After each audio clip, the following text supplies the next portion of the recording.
Welcome back to the Deep Dive. We tailor these insights for you, and today, based on your interest in biotech, we're doing a bespoke deep dive into Myriad Genetics. That's ticker MYGN. We're unpacking their second quarter 2025 earnings call. It was an after-hours call, August 5th, and it definitely turned some heads. It really did. This is a company in a fascinating spot, strategically speaking, and the market reaction was, well, pretty strong. So our mission today is to get into those numbers, look at the strategic shifts Myriad's making, and really explore what it all means for you if you're following them. Exactly.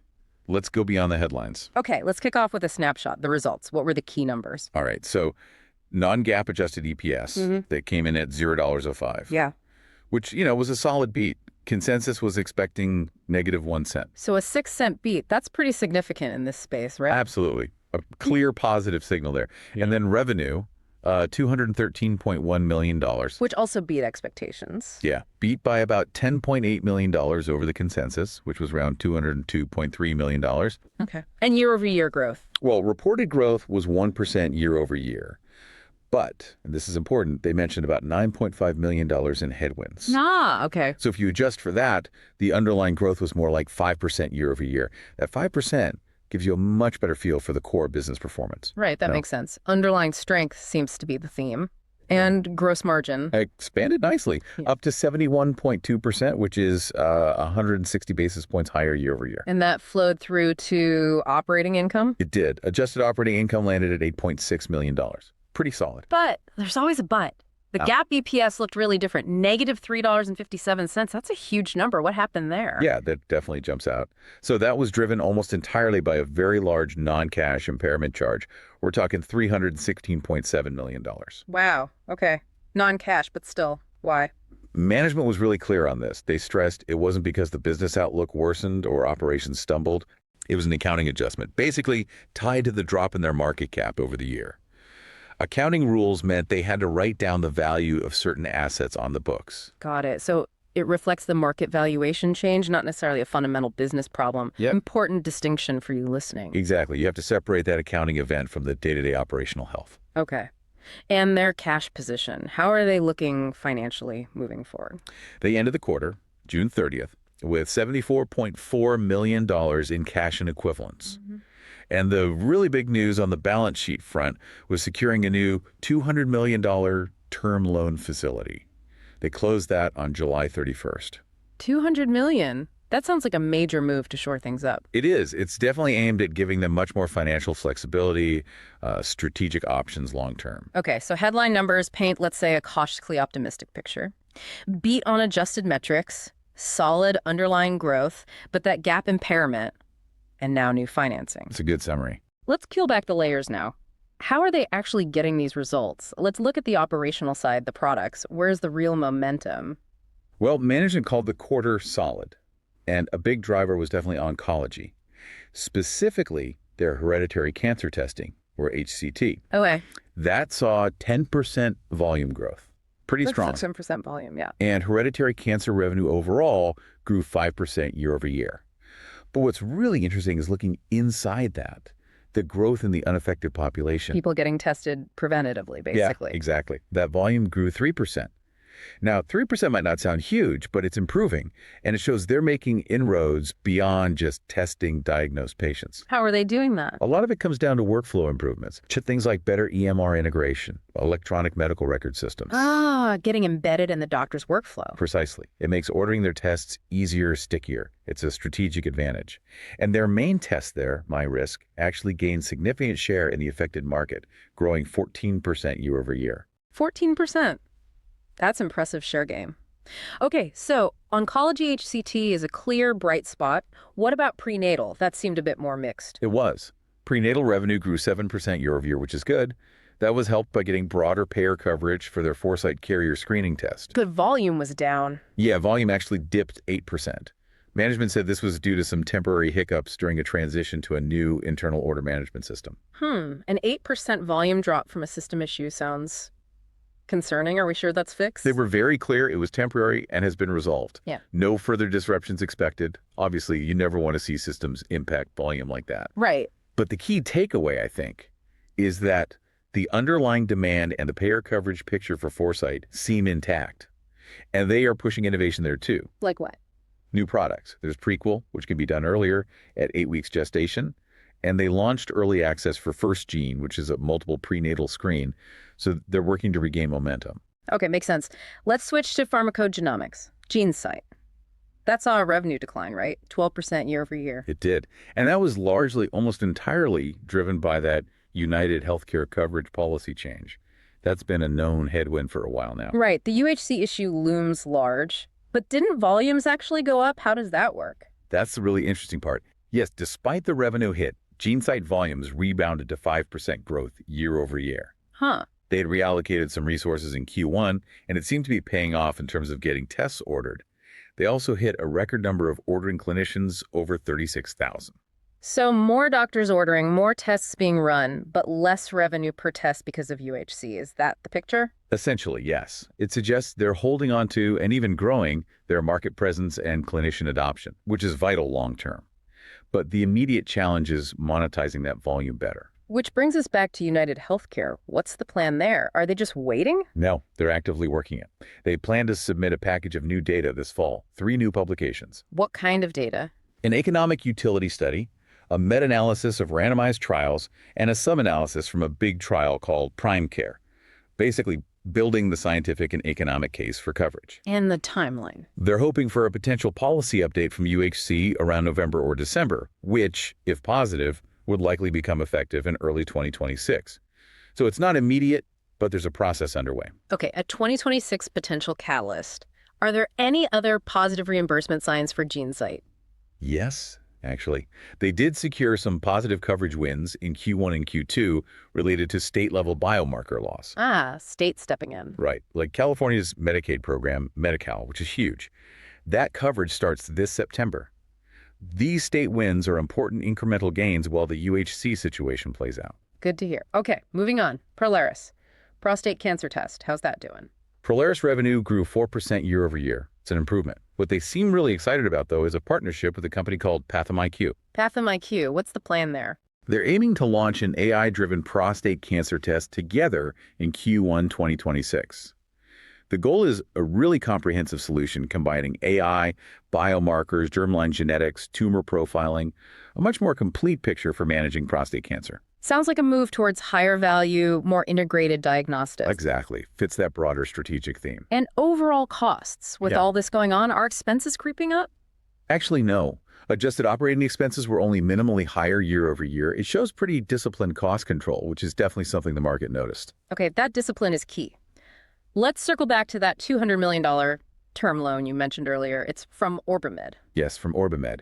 And it replaced an older, less flexible ABL facility, an asset-based loan. Which often have stricter rules, right? Right. Stricter covenants, less flexibility for investment. This new term loan, while the initial interest rate on the drawn part, the first $125 million, is around 11%. Oof, 11% is pretty high. It is at current rates. But the key is the overall structure. They have access to the full $200 million, including an undrawn $75 million option. The blended rate for that whole committed amount is closer to 7%. Ah, okay, so they're paying more now for access to more capital and flexibility later. That's the trade-off, precisely. It gives them significant long-term liquidity and the ability to fund their strategic priorities, like that oncology push. No. Much more flexible than the old ABL. Makes sense. So let's talk strategy. CEO Sam Raha really hammered home this focus on the Cancer Care Continuum, CCC. Sounds like the new North Star. It definitely does. They laid out 3 main pillars for this. Pillar 1 is all about accelerating growth in CCC. Okay. Leveraging their strength in hereditary cancer, where they're already a leader, but also pushing into higher value areas. Therapy selection, monitoring how patients respond to immune therapies, and critically, MRD, minimal residual disease. MRD is a hot area. What are they doing there specifically? This is where it gets really interesting, especially if you're watching innovation. They're planning an early access launch for their MRD test, called Precise MRD, in the first half of 2026. Early access. Does that mean before full regulatory or reimbursement approval, like MolDX? Potentially, yes. They indicated they might launch even before full MolDX approval. It's a bold move. Why do that? What's the strategy? What are the risks? The strategy is speed to market, getting first mover advantage, gathering real-world data, getting clinicians familiar with it ahead of competitors. In MRD, being early could be huge. And the risk. The risk is launching without guaranteed reimbursement locked in. It puts pressure on cash flow initially. It shows huge confidence in the test's value, basically betting that payers will eventually come around based on the clinical utility. A high-stakes bet, but could pay off big. Okay, pillar two. Pillar two is growing prenatal and mental health at or above market growth. But the key here is disciplined investment. So supporting them, but not the primary focus for new capital. It seems that way. Focus on the newer prenatal products like Prequel and FirstGene, and keep growing GeneSight by targeting those high-volume clinics and using the state biomarker law wins. Steady growth, but managed cost. And pillar three. Delivering sustained, profitable growth. With pretty ambitious, high single-digit to low double-digit revenue growth over the next 5 years. Wow. By growing revenue faster than operating expenses, hence the cost control we saw, and maintaining those strong industry-leading gross margins. It's about profitable growth, not just growth at any cost. How is this different from what Myriad tried before? They've had strategies that didn't quite pan out. Management highlighted a few things. More disciplined capital allocation, really prioritizing that CCC. A broader, more compelling portfolio, especially with the upcoming oncology additions. More strategic partnerships like the PathomIQ one. And just generally a greater sense of urgency and execution focus. Seems more focused, maybe more aggressive. I think so. And another sign of that focus, their decision on Precise Liquid. They decided not to launch an acquired liquid biopsy product directly. Oh. Why not? Instead, they'll pursue that comprehensive genomic profiling opportunity via partnerships. It suggests maybe a more capital-efficient way to play in that space, leveraging others' platforms instead of building everything themselves. More flexibility. Interesting tactical choice. Okay, let's talk guidance. They updated the outlook for the full year 2025. Mostly positive. Mostly, yes. Yeah. They raised full-year revenue guidance now $818 million to $828 million.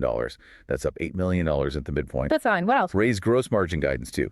Now 69.5% to 70.0%. And adjusted EBITDA guidance also got a bump, up to $27 million to $33 million. Revenue up, margin up, EBITDA up. Sounds great. But adjusted EPS guidance didn't change. Still negative $0.02 to positive. Why no lift there? Yeah, that's the catch. It comes back to that new term loan. The increased interest expense from that loan is offsetting the operational improvements on the bottom line, the EPS line, for now. Ah, the cost of flexibility. Exactly. Also important for you to remember, Q3 is seasonally their slowest quarter. And last year's Q3 had a one-off benefit, about $9 million in prior period revenue. That won't repeat this year. So comparing Q3 this year to last year might look a bit weaker on the surface because of that. Good context. So putting it all together for investors, the market reacted incredibly well initially. Stock surged, 46.5% the day after the call? Huge move. August 5th, close was $3.87. August 6th, it hit $5.67. Massive volume, too, over 15 million shares. And it's held up pretty well since, up over 30% in the last month. So investors clearly liked what they heard. The beat, the raised guidance on revenue and EBITDA, and maybe especially that new financing giving them breathing room. I think that's exactly it. The clean beat on adjusted numbers, the improved outlook, and crucially, the strengthened balance sheet. It signals maybe a turning point, that the strategy is gaining traction and they have the resources to execute. Yet the overall sentiment seems to be described as cautiously constructive. Why the caution if things looked so good? It really comes down to that GeneSight reimbursement overhang with UHC. While management sounds positive about the oncology roadmap and the market loved the Q2 results and financing, Right. some analysts are just hesitant to get fully bullish until there's more clarity on GeneSight. That uncertainty puts a bit of a lid on things for some. It creates this divergence opportunities, yes, but also risks. So for you listening, it means appreciating the oncology potential, but understanding that the full re-rating might still depend on resolving that PGX issue. Precisely. You see other diagnostics companies struggling with payer pushback, especially in pharmacogenomics, oncology testing, HCT, MRD. That's where the growth is more consistent right now. And Myriad's pivot lines up perfectly with that trend. It does. They're positioning themselves where investors seem more willing to reward growth, cleaner pricing, good margins, and cost control. So looking ahead, what are the key things for you to watch? The catalysts. Definitely keep an eye on any updates regarding payer coverage for GeneSight, especially UHC news later this year or early next. Watch if they continue to gain share in oncology, HCT. Monitor how they track against that updated 2025 guidance. And the big ones for 2026. Absolutely. The launch of the Precise MRD Early Access Program in the first half, And that AI-driven prostate cancer test with PathomIQ in Q1, those are major milestones. The whole multi-year story really depends on nailing oncology, stabilizing GeneSight, and delivering on MRD. That's how the cost discipline turns into real, durable earnings growth. Okay. Now for our segment where we toss around an idea strictly for informational purposes, of course. This is not financial advice. Never financial advice. Given that huge stock move, the clear strategic shift to oncology, the new financing, here's a thought experiment for you. Let's hear it. We call this one the oncology detachment play. Intriguing name. What's the play? The idea is this. Go long Myriad Genetics, MYGN, and at the same time, short a diversified diagnostics ETF, or maybe a specific peer company that's still very reliant on a broad, sort of undifferentiated diagnostics offering, especially one facing big, unresolved GeneSight-like reimbursement headaches. Okay, so long Myriad, short the broader challenge diagnostic space. What's the rationale? The thesis is that Myriad, with its cleaner balance sheet now, its cost discipline, and that focused oncology pipeline MRD, the AI prostate test, starts to detach itself from the general sector problems. It trades more like a specialized oncology growth company. Exactly. It could potentially re-rate higher, get a better valuation multiple, while the peers or the broader ETF continue to struggle with pricing pressure and payer battles. You're leveraging Myriad-specific catalysts and clear strategy against that tougher industry backdrop. Makes sense conceptually. What are the risks to that trade? Well, the obvious ones. The GeneSight reimbursement issue could drag on even longer, holding Myriad back. Or maybe the MRD launch hits delays or doesn't gain traction as quickly as hoped. Yeah. Execution risk is always there. Sure. But if the oncology story unfolds as they plan, it could offer a return that's maybe less tied to the overall diagnostics market swings. That's the core idea behind the detachment play. An interesting angle, perhaps. All right, let's wrap this up. Today, we really dug into Myriad Genetics Q2 2025 earnings, a quarter that definitely beat expectations on the adjusted numbers. Strong oncology performance, better pricing, tight costs were key themes. Yeah. And that strategic pivot to the Cancer Care Continuum, backed by the new $200 million loan, and that exciting 2026 oncology pipeline MRD AI prostate, it paints a pretty compelling forward-looking picture. The market certainly reacted strongly, suggesting maybe growing confidence in the plan, even with those lingering GeneSight questions. Definitely. The key insight for you is watching that transition. Can they truly become valued as an oncology innovator, leveraging that pipeline and detach from the broader diagnostic headwinds? That's the story to follow. Absolutely. And just a final reminder, everything we've discussed here is for informational purposes.